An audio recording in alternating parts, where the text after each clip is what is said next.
Hey guys, welcome to my YouTube channel study with Devbhoomi. Friends, आज हम लोग इस वीडियो में डिस्कस करेंगे सामान्य हिंदी रिवीजन क्लास का पार्ट 9। गाइस, ये सीरीज़ हमने स्पेशल वीडियो समाज कल्याण अधिकारी का जो एग्ज़ाम होना 4-5 दिसंबर को, उसके लिए शुरू की थी। अगर आपने इससे पहले इसके 8 पार्ट नहीं देखे हैं तो प्लीज़ आप उनको देख लीजिए, क्योंकि हमने ये वीडियो का जो सिलेबस दे रखा उसके अकॉर्डिंग इस वीडियो को तैयार किया था।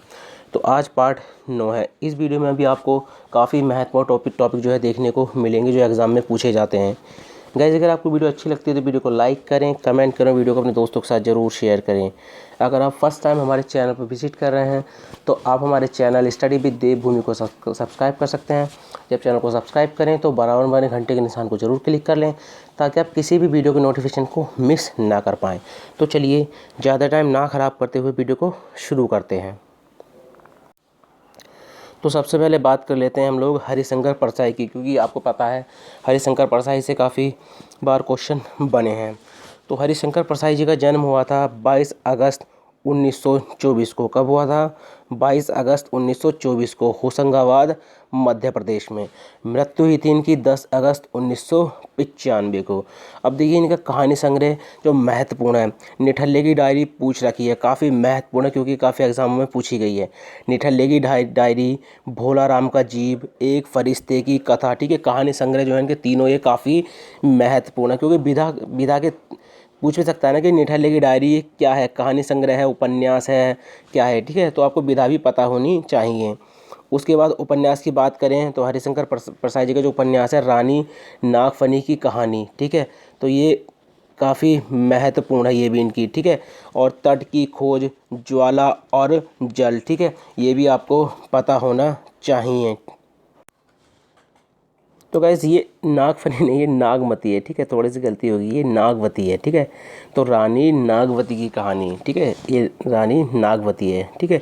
तो रानी नागवती की कहानी, तट की खोज और ज्वाला और जल, ये रानी नागवती की कहानी और तट की खोज, ये इनके दो महत्वपूर्ण उपन्यास है जो एग्जाम की दृष्टि से काफ़ी महत्वपूर्ण है। इनका संस्मरण है तिरछी तिरछी रेखाएं, ठीक है, तिरछी रेखाएं। उसके अलावा जो लेख संग्रह है इनके, देखिए, भूत के पांव पीछे हैं, बेईमानी की परत, अपनी अपनी बीमारी, प्रेमचंद के फटे जूते, ये पूछा भी गया है, ठीक है। माटी कहे कुमार से, काग भगोड़ा, आवारा भेड़ के खतरे, पगडंडियों का जमाना, सदाचार का तबीज, काफ़ी महत्वपूर्ण है। विकलांग श्रद्धा का दौर, क्योंकि देखिए विकलांग श्रद्धा का दौर, इनके लिए इनको अकादमी पुरस्कार मिला था 1982 में। तुलसी चंदन घिसे, हम एक उम्र से वाकिफ़ हैं, बस की यात्रा, ठिठुरता गणतंत्र, सुनो भाई साधो, ठीक है। अब देखिए, साहित्य अकादमी पुरस्कार जो मिला था इनको 1982 में मिला था। किसके लिए मिला था? विकलांग श्राद्ध का दौर। तो ये भी पूछ सकता है कि किसके लिए मिला था। तो हरिशंकर प्रसाद जी को जो साहित्य अकादमी पुरस्कार मिला था 1982 में, ये विकलांग श्राद्ध का दौर के लिए मिला था, ठीक है। अब बात करते हैं भारत का प्रथम समाचार पत्र। तो देखिए, ये आपको जीके में भी काम करेगा और हिंदी में भी आपको। तो बंगाल गजट था, ठीक है। भारत का प्रथम समाचार पत्र कौन सा था? बंगाल गजट, जिसको कलकत्ता जनरल एडवर्टाइज़र के नाम से भी जानते हैं, और इसका एक अन्य नाम क्या है? Hickey gazette. तो तीनों नाम आपने याद रखने हैं। इसकी शुरुआत जो हुई थी 29 जनवरी 1780 में हुई थी। ये साप्ताहिक आता था और अंग्रेजी में था, ठीक है। इसके संपादक थे जेम्स अगस्टस हिक्की, ठीक है।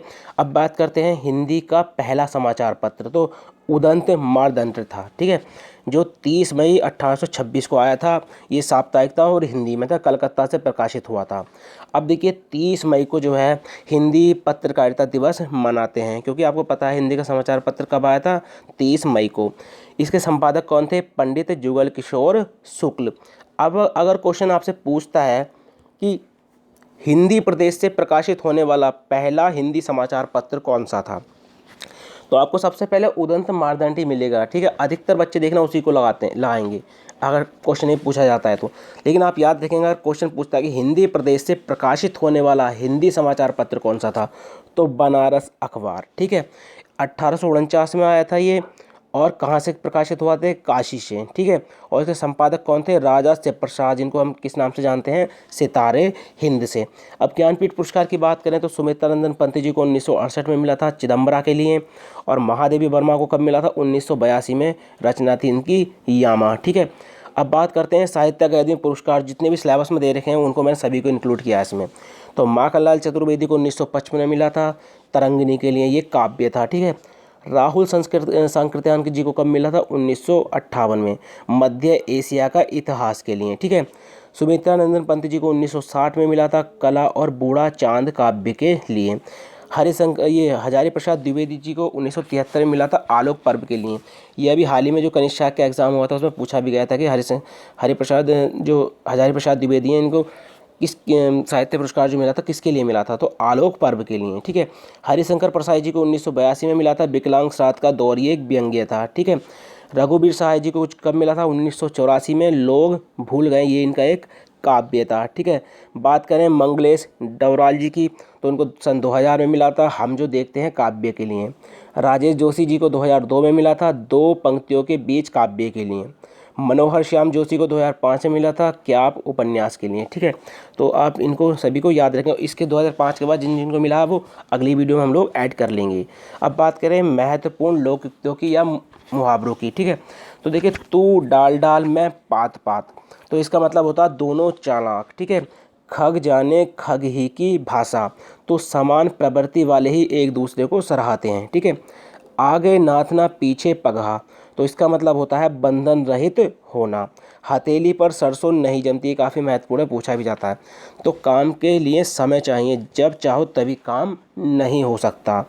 चलिए अब देखते हैं, अधजल गगरी छलकत जाए, तो इसका मतलब होता है अल्पज्ञ द्वारा गर्व प्रदर्शन, ठीक है।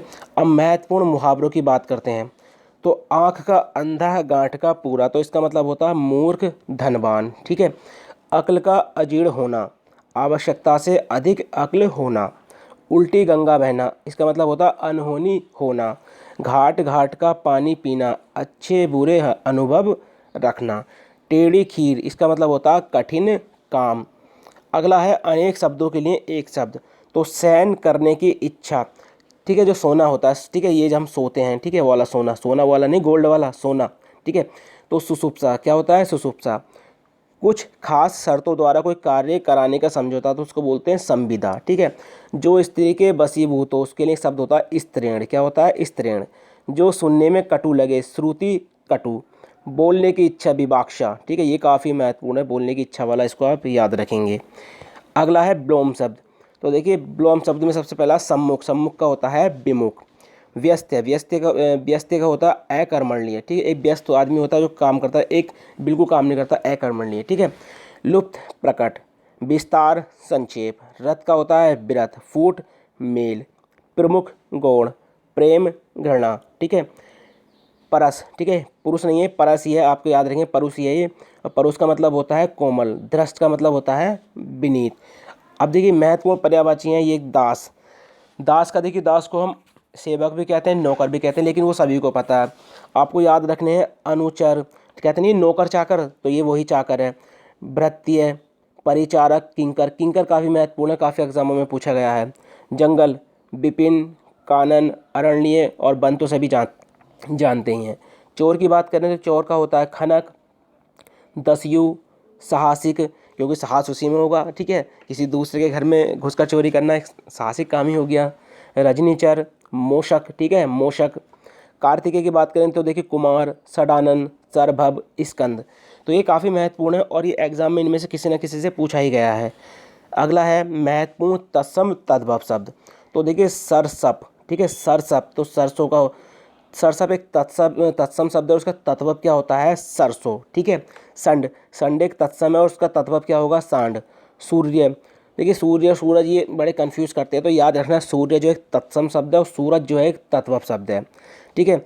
शीर्षक, शीर्षक एक तत्सम शब्द है और शीशा जो है एक तत्भव है। शिक्षा एक तत्सम शब्द है और शीख एक तत्भव शब्द है। अब देखिए बिल्ब, ये बैल, अब याद रखें ना, ये बेल जो होती है एक मात्रा वाली, ये वो बेल होती है, जो एक बेल होती है, जैसे आप मान के चलो सेम की बेल है, ठीक है, लौकी वाली बेल होती है, वो बेल है, ठीक है। बिल्ब यानी, ठीक है, बिल्ब एक तत्सम शब्द है और इसका तत्व होगा बेल, ठीक है। और ब्रसअप ये होता है बैल, जो बैल होता है, ठीक है, वो आप याद रखेंगे। बक, ठीक है, बक होता है बगुला, ठीक है, बक किसका होता है? बगुला। ये अब जो है तत्सम है और इसका तत्व क्या होता है? जो। मृत्तिका, तत्सम शब्द है और माटी जो है तत्व शब्द है। दुग्ध एक तत्सम शब्द है और दूध जो है एक तत्व शब्द है। अब देखिए अरबी भाषा के महत्वपूर्ण शब्द है जो एग्जाम में पूछे जाते हैं, जैसे किस्मत है, किताब है, कुर्सी है, मुहावरा, तकदीर। ठीक है, अब देखिए इनको किताब, कुर्सी, किस्मत, इनको आप इस तरह से ऐड कर लो आपस में तो आपको ये आराम से याद हो जाएगा। अरबी तो पता ही आपको, अरबी जो है, अरबी मुहावरा जो होता है अरबी भाषा का होता है, तकदीर भी अरबी भाषा का, तो उनको एक दो बार पढ़ेंगे तो आपको ये आराम से याद हो जाएंगी। इनको सबसे अच्छा मैंने तरीका बताया था, इनको आप लाइफ में यूज़ कर लो। जैसे आपको किस्मत कहते हैं यार हमारी किस्मत अच्छी है या ख़राब है, जैसे बोलते हो तो आपको लग जाए कि अरबी का। आप अपनी किताब को रेगुलरली पढ़ते हो तो आपको याद होना चाहिए कि हम किताब पढ़ रहे हैं, ये अरबी का है। ठीक है, कुर्सी पर आप रेगुलर बैठ के पढ़ते होंगे तो आप लगा लो कि ये कुर्सी जो है अरबी का। अब आप जब मुहावरे पढ़ते हो तो आपको तुरंत याद हो जाना चाहिए कि ये अरबी का है। तकदीर भी, ठीक है, देखिए किस्मत और तकदीर दोनों एक ही इस भाषा के आपको याद रखना है, क्योंकि कभी कभी कन्फ्यूजन हो जाता है कि ये किस्मत तकदीर अलग अलग होंगे, तो आप याद रखना किस्मत भी अरबी का और तकदीर भी अरबी का है। परिमित बोलियों की बात करें तो मैंने तीनों को इसमें ऐड किया है, पश्चिमी हिंदी, पूर्वी हिंदी और बिहारी, क्योंकि इनसे ही काफ़ी बार क्वेश्चन बने हैं। ठीक है, सबसे ज़्यादा इनसे ही क्वेश्चन बनते हैं। तो सबसे पहले बात करें पश्चिमी हिंदी की, तो उसमें देखिए खड़ी बोली, हरियाणवी, खड़ी बोली को कौर भी कहते हैं, हरियाणवी को बांगरू कहते हैं। इन दोनों को ये याद रखेंगे। ठीक है, ब्रजभाषा, बुंदेली, कन्नौजी। बुंदेली और बघेली में बड़ा कन्फ्यूजन रहता है। ठीक है, इन दोनों में बड़ा कन्फ्यूजन रहता है, तो आप बुंदेली को याद रखो कि पश्चिमी हिंदी के अंतर्गत आती है। ये वाली आपको अपने ही आप याद हो जाएगी कि पूर्वी हिंदी में है। ठीक है, पूर्वी हिंदी में देखिए अवधी, बघेली और छत्तीसगढ़ी। छत्तीसगढ़ी तो बहुत ही कम पूछी जाती है, अवधी और बघेली सबसे अधिक पूछी गई है, सबसे अधिक बार। इससे यहाँ से कोई एग्ज़ाम नहीं है जिस मतलब इससे यहाँ से क्वेश्चन ना बना हो बोलियों से। ठीक है, कोई ऐसा एग्ज़ाम नहीं हुआ अपने UKTPLC में। ठीक है, उसके अलावा बिहारी, बिहारी में आती है भोजपुरी, मगही, मैथिली। ठीक है, और मैथिली एकमात्र ऐसी बोली है जिनने अपने जो राजभाषा है उसमें 8वीं अनुसूची में, ठीक है, भाग लिया है। ठीक है, उसी में है ये। ठीक है, 22 भाषाओं में सम्मिलित है ये बोली। अगला है महत्वपूर्ण विश्व हिंदी सम्मेलन। ये सबसे ज़्यादा पूछे जाते हैं, छठा वाला, सातवां, आठवां और नवा वाला। तो छठा विश्व हिंदी सम्मेलन 1999 में हुआ था, कहाँ पर? लंदन, ब्रिटेन में। सातवां विश्व हिंदी सम्मेलन 2003 में हुआ था, पारामारिबो, सूरीनाम में। देखिए 7 से आप रख सकते हो सूरीनाम। ठीक है, सूरीनाम आपको याद रहेगा तो पारामारिबो आपको अपने आप याद हो जाएगा। 8वां यानी अमेरिका, इस तरह से याद रखें। तो 8वां विश्व हिंदी सम्मेलन 2007 में हुआ था, न्यूयॉर्क, अमेरिका में। 9वां विश्व हिंदी सम्मेलन 2012 में हुआ था, जोहान्सबर्ग में। ठीक है, जोहान्सबर्ग में, और जोहान्सबर्ग कहाँ पर है? दक्षिण अफ्रीका में। तो इन्हीं से सबसे ज़्यादा पूछा जाता है, या पहला वाला या वर्तमान वाला कहाँ पे होगा वो तो आपको पता ही है। कोई किसी बुक में वो देवास में दे रखा है और कहीं कहीं पे वो न्यूयॉर्क, अमेरिका में दे रखा है। ठीक है, अगला है तालव्य। तो देखिए छोटा ईर, बड़ी, ये तालव्य होते हैं। चा वर्ग में जिसकी च, छ, ज, झ, न, ये भी तालव्य होते हैं। या और शा, ये भी तालव्य होते हैं। तो इनमें से अगर कोई सा भी आता है, इस तरह से पूछता है कि तालव्य है, कंठीय है, मूर्धन्य है, दंतीय है, तो आपको क्या लगाना है? ये तालव्य व्यंजन है। ठीक है, तालव्य वर्ण है। ठीक है, इसमें व्यंजन भी और स्वर भी हैं। अगला है महत्वपूर्ण शुद्ध वर्तनी। तो देखिए पीढ़ी इस तरह से लिखा जाता है नीचे, इस ये पॉइंट का आप जरूर ध्यान रखेंगे। कालिदास, अधिकतर बार अगर कालिदास आता तो इस तरह से पहले ही ऑप्शन में आपको ये मिलेगा, और अधिकतर इसी को क्लिक कर देते और गलत हो जाता है। तो कालिदास इस तरह से लिखा जाता है। वाल्मीकि, ठीक है, वाल्मीकि देखना इस तरह से लिखा जाता है। कृतकृत्य इस तरह से लिखा जाता है। विभीषण इस तरह से लिखा जाता है। ठीक है, आप शुद्ध वर्तनी को देखो, कभी भी आप ये गलत नहीं हो सकते। ठीक है, तो गाइज़ ये थे कुछ हिंदी के आज के महत्वपूर्ण टॉपिक जो आपके आने वाले एग्ज़ाम वीडियो समझकर अधिकारी में काफ़ी मदद करेंगे। ठीक है, अब देखिए आप रेगुलर, अब एग्ज़ाम के काफ़ी कम टाइम है, तो आप जो है आप सिलेबस अपने पास रखो, और सिलेबस के जो टॉपिक हैं केवल उनको पढ़ो। ठीक है, टॉपिक जो है जैसे आपको सिंधु सभ्यता दे रखा तो उसमें मेन टॉपिक पढ़ो, सब याद करने की जरूरत नहीं, क्योंकि टाइम इतना है नहीं।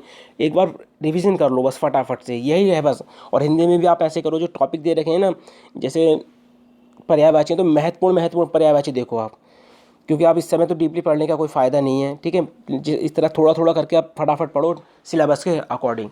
तो गाइज़ आज की वीडियो अगर आपको अच्छी लगी हो तो वीडियो को लाइक करें, कमेंट करें, वीडियो को अपने दोस्तों के साथ ज़रूर शेयर करें। चलिए मिलते हैं अपनी नेक्स्ट वीडियो में। Thank you for watching.